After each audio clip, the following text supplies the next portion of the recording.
What's up, everybody? Welcome to Pickups for September 2018. And I say pickups instead of just video game pickups because there are some items that I'm going to show towards the end of this video that are game related, but they're not necessarily games.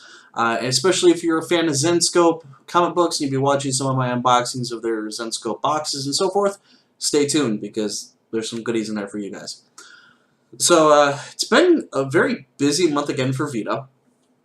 A lot of releases have come through, and especially one I'm very proud of. But we're going to first start with some other stuff besides that and lead into the Vita stuff and then the Zenscope stuff at the end. So one that I actually forgot way back in July that I ended up finding on my table of mess, still in its shopping bag and so forth, of stuff that I happened to forget. This was actually bought some time ago, and that is Code of Princess on the Nintendo Switch. And many people know I'm not a huge fan of Nintendo, but I will pick up some of these games. I do own the original Atlas release of Code of Princess for the 3DS. The difference between this game and that one is the fact that this is released by Nicalis, who seems to be doing a lot of exclusive games on the Switch lately. This one happens to be exclusive as well. The only thing is between this and the Atlas release is that they don't have the English voices in this one. They, for whatever reason, could get the licenses to that or not. I don't really know what the story is. But it is a updated version of it. It runs a little smoother, more colors to it. Although the only thing, I think this comes with a keychain and maybe a small bonus soundtrack, which the original 3DS version had a full soundtrack included with the launch edition of it, which I do have. This was actually a pretty good game. It's very much in the vein of Guardian Heroes. In fact, on the back side, they even show that it is with the best plus Guardian Heroes. It's by the same team, and I really enjoyed Guardian Heroes. I do own an original copy on it for the Sega Saturn, so that's kind of why I really got into this. And it's kind of one of my top anime beat-em-ups, I guess you can consider it. Not my all-time favorite beat-em-up, but it's pretty fun. In regards to that, I also picked up Blade Strangers on the PlayStation 4, a fighting game that includes Solange from the previously Code of Princess game. This also includes Shovel Knight. This one seems to be a harder version to come by. It's also available on the Switch, but the PS4 version seems to be very uncommon. And I decided to go this way just because I feel more comfortable playing fighters on the PlayStation 4 than I do the Switch. So I tend to lean towards that, and I feel they run a little bit better as well. Plus, I don't have to pay for the online since I already have PSN. I don't want to pay an extra fee to use the Switch Online feature when I don't really play online to begin with anyway. So, but it's great for couch co-op stuff, and I do that often, plus tournament stuff. So this would be kind of fun to do. And I think this also comes with a small keychain as well on it. It's got a small sticker there at the bottom of Solange. So we'll see how that goes.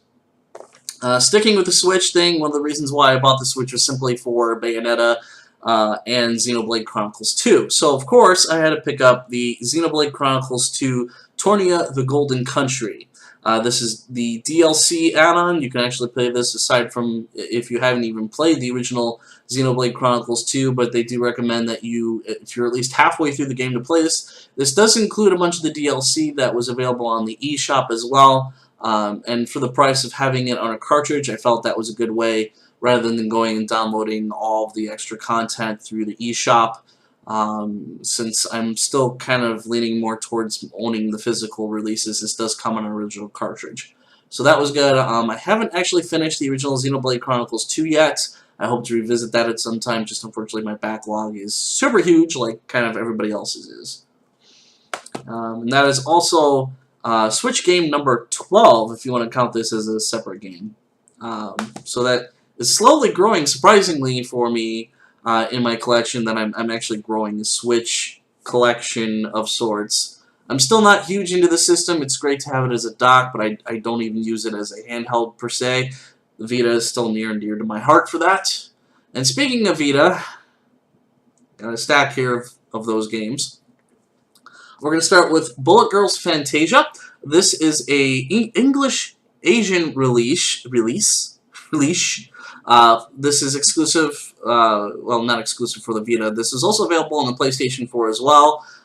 This is a third-person shooter with the gimmicky mechanics from Senran Kagura, where if they get hit, they have battle damage on their clothing. I thought it was kind of interesting. I do like third-person shooters, but you can see on the backside, it does have English in it. It's got English subtitles, no English voices. The voices are in Japanese. But this is one of those few Asian English releases that I kind of wanted to get just because it seemed fun. And I'm not counting it towards my US set. But for the US set, we did get a copy of Musinix, I guess. This is a limited run game release, number 56. And I got the cover that I was hoping to get. I didn't get the one with the little cat girl on top of it, which, speaking of, this was the other alternate cover, which I believe is reversible on this. But here's the collector card it came with, and this is the alternate cover. On the backside, it just says limited run on it.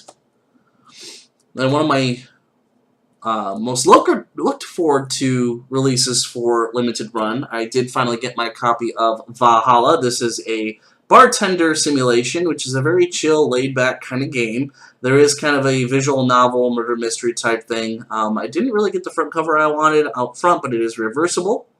But I'm very, very excited to actually get around to playing this game. This is one I've been looking forward to, and I've been holding off purchasing it on PSN simply because of the fact that I wanted it physical. But I really want to get through this game. I may even stream this at some point, since I'm getting back into streaming. If you've been paying attention to some of my releases recently on YouTube, they've been a lot of the streams that I've done on YouTube. I do try to stream Sunday, Monday, or Tuesday between those 3 days, since those are the days that I have off, and usually they're late at night streams. So if you're not doing anything, and you can't sleep, and you have insomnia, please stop in and say hi. You can also find me on Twitch as well under the same name, but usually I try to do both, so I'll be on there first, then I'll be on YouTube later. So, and then the collector card with that was the main character, nothing too special. And then I actually previously got this game on PS4 because I didn't think they were actually going to release it on the Vita. They said at that point in time it was only going to be digitally on the Vita. And it is now a free download on PSN, which I may end up getting at some point. But this is Read Only Memories 2064. So you've probably seen this previously on a game pickup that I did. So I have that now finally in Vita. And this is the collector card that came with it. Nothing too exciting on what's up with the robot. And then lastly, for Vita, we have the Xenon Valkyrie Plus. Very cool cover, very unique. I'm not quite sure what type of game. It's kind of looks like a Metroidvania type game. Looks kind of cool. We'll give it a shot. But yeah, I don't know too much about this. Other than the fact that it was a Vita game, I had to get it. This is release number 57. And the collector card is very much the same as the cover art that I got. And I really need to upgrade my webcam, I think. I got an old C310, and I'm really looking at upgrading to the 920. That way I have a wide screen, but we'll see. Anyway, last thing for... And I said that that was going to be the last one for the video, but it's really not. But it's not particularly a game. This was a Kickstarter done from Too Old for Gaming. He is on Twitter. This is actually near and dear to my heart because I really wanted to back this project. I was really excited about it. It is PlayStation Vita Year 1. This is the physical release. There is a digital release as well that actually has a little more content in it. Unfortunately, he didn't include it in the physical print run of this. But still, my name is in the book as a backer for the project, and I'm very excited. It is in full color, has interviews, tells you all about the first year of the Vita. It's got interviews of publishers and some game screenshots and everything. So this is actually from Little Big Planet. But it's got some beautiful screenshots and concept art that he actually managed to get from the publishers. So that's really cool. There's Gravity Rush in here even. Some really neat stuff. I haven't actually had a chance to sit down and read through this yet. I was hoping to bring it with me to work and have some time to actually thumb through it. but it hasn't got there yet. And he has said he will be doing a year 2 and 3, or he would like to. So I'm looking forward to that too and seeing how that turns out, because it would be kind of cool to have this whole book series right next to the Vita collection. So that's really cool. And I really thank him for doing that and going through all that work of getting those interviews from developers and putting the effort and time to actually put that book together. So shout outs to him. If you want to, feel free to find him on Twitter under Too Old for Gaming. He's a really great guy. I've posted a couple things to him. He responds right away. Really superb. So on to the thing that's not exactly video game. It's video game related, but they are comics. I felt I wanted to show this just simply because I don't show a lot of Zenescope stuff outside of the loot boxes, or if I want to call them loot boxes. They are the Zen boxes. But one interesting story that they came out with was about the Polybius arcade game. And for those of you who haven't heard of Polybius or may have heard of it, it is a myth about an arcade game that supposedly showed up in California at one point in time. I think it was California. I don't really know the specifics of the story other than that it was talked about. But there was only maybe one of these arcade cabinets made, supposedly. Nobody knows any information on it. Nobody knows the developer of it, other than the fact it showed up in an arcade one time, and it was hauled away by men in black suits. People said it was part of a government experiment of some sort, but there was no proof. There's no real documentation on it, no records, other than people seemingly remembering seeing this arcade cabinet. So, Zenescope actually did a story on it for their Grim Tales of Terror. And I ended up getting the cover art with Karis on it holding a controller, which really has nothing to do with the actual arcade cabinet, but they do have a couple covers that do have the arcade cabinet in it. This is actually the inside art. You can see here at the bottom some of the alternate covers that you can get with it.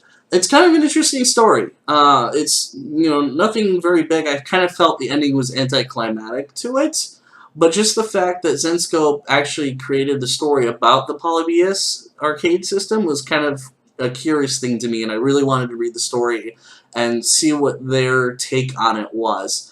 And this is actually a version that kind of happens in today as the story takes place. So, and the Polybius was probably 10, 15, 20, 30 years ago or so was when people said that they saw it come up. But definitely a fun story if you're into the theory of the Polybius arcade cabinet, which was supposedly a government experiment that nobody really knows about. So I thought that was kind of cool.